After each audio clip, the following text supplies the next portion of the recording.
வணக்கம். ஒருவரி செய்திகள் வாசிப்பவர் நான் உங்கள் சமுத்திரபாண்டி.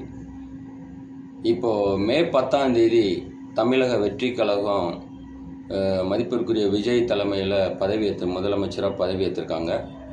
அதுக்கப்புறம் 11ஆம் தேதி சட்டசபையிலையும் சபாநாயகர் முன்னாடி பதவியேற்றிருக்காங்க. வெற்றி பெற்ற 234 எம்எல்ஏக்களும் பதவியேற்றிருக்காங்க.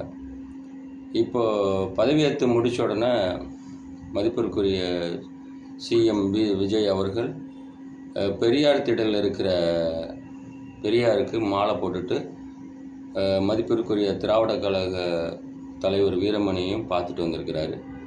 அதுக்கப்புறம் திமுக தலைவர் முன்னாள் முதலமைச்சர் மு.க.ஸ்டாலினையும் அவருடைய மகன் உதயநிதி ஸ்டாலினையும் சந்திச்சுட்டு வந்திருக்காரு. அதுக்கப்புறம் இன்னும் அந்த கூட்டணி கட்சி தலைவர்கள் அவங்களெல்லாம் சந்திச்சுட்டு வந்திருக்கிறாப்புல. அதையும் தாண்டி அதுக்கு அப்பாற்பட்டு நாம் தமிழர் கட்சி சீமான் அவர்களையும் அதுக்கப்புறம் அன்புமணி அவர்களையும் சந்திச்சிருக்கிறாப்புல. அதை தாண்டி அதிமுகவில் அங்கே இருக்க சில எம்எல்ஏக்களையும் சந்திச்சிருக்காரு. இதில் ஆச்சரியம் என்ன அப்படின்னா, அவர்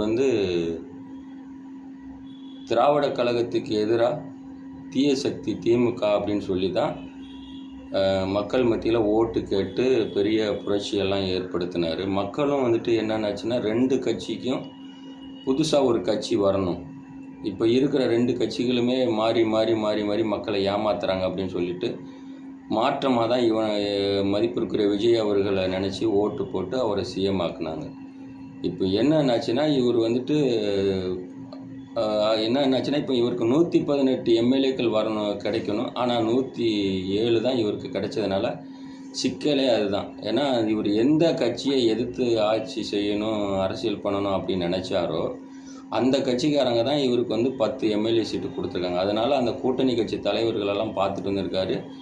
இதில் இன்னொரு பெரிய ஆச்சரியம் என்னென்னாச்சுன்னா, மதிப்பிற்குரிய முன்னாள் முதலமைச்சர் ஸ்டாலினுடைய காலிலையும் விழுந்துட்டு வந்திருக்கிறார். அதனால் என்னென்னாச்சுன்னா, மக்கள் மத்தியில் ஒரு சின்ன சர்ச்சை எழுது.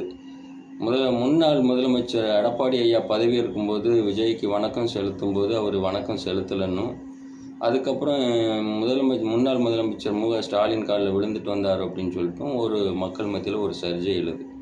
இப்போ இதெல்லாம் நம்ம பெருசாக நம்ம அதை பற்றி யோசிக்காண்ட. ஏன்னா நம்ம மக்களை பொறுத்த வரைக்கும் நல்லது செஞ்சாலும் ஏதாவது பிரச்சனைகளும், கெட்டது செஞ்சாலும் ஏதாவது பிரச்சனைகளும். நம்மளை பொறுத்த வரைக்கும் அவர் நல்லது செய்கிறாரா அப்படிங்கிறதான் எதிர்பார்க்கணும். இப்போ முதல் முறையாக ஆட்சி அமைச்சிருக்காரு விஜய் அவர்கள். அவர்